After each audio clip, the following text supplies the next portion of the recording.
Hello, so my name is Pierre Grimaud. I'm a member of Attac France, and so we're here to talk about the pension reform in France and about BlackRock's influence on it. What most people don't know is that BlackRock is a significant investor for French multinationals, and they own shares of almost every company from the CAC 40 index, which is the French equivalent for the German DAX index. In some cases, BlackRock may own up to 10% shares in some CAC 40 businesses. Looking at the CAC 40 index figures in 2018, we can see that BlackRock was the second main beneficiary of companies' payouts, just after the French government. That actually is very important, as BlackRock is actually in position to threaten the French government to withdraw from French businesses and make stock markets fall down. This is not the only thing BlackRock do. They have more than one string to their bow. They also influence government actions by releasing documents and advice about stock markets and state policies. For instance, they published press releases, analysis, and even a plea to support new regulations that would favor them regarding pension reforms. As a matter of fact, in 2013, a former BlackRock CEO for France publicly said that, I'm quoting, pensions are a key element for BlackRock. He also clearly stated that France is a business opportunity for BlackRock. Therefore, you cannot be surprised when they act this way. However, that would not be enough, and BlackRock has hired some key, highly influencing people. For instance, BlackRock CEO for France, Jean-François Cirelli, used to work at the Ministry of Finance and was advisor for former President Jacques Chirac and former Prime Minister François Fillon. He also was Engie's general manager at the time the company went public.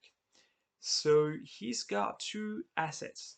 First, he has a budging address book and direct access to decision makers. Second, the general public doesn't know about him. I actually believe there are things that we as citizens can do. Um, for instance, I would like to talk about organized actions and campaigns. At Attac, we have led some campaigns against multinationals like Apple or McDonald's by focusing on their image.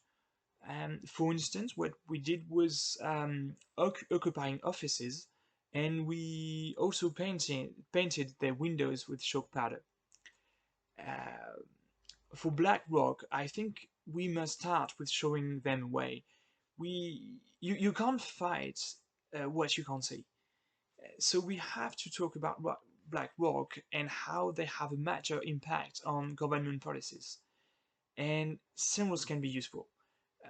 For instance, during the last protest against this reform, Attac activists were holding banners with BlackRock block as a pun with BlackRocks and BlackRock.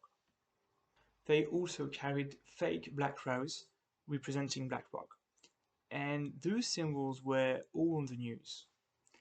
And when you've got that major media coverage, you can actually move towards organized actions like occupying the offices. And that's exactly what a large group of people from for Climate did in Paris a few months ago.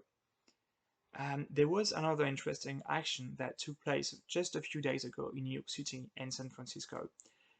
Climate activists sticked images of burning Amazon, making a direct link between BlackRock's activities and environmental destruction.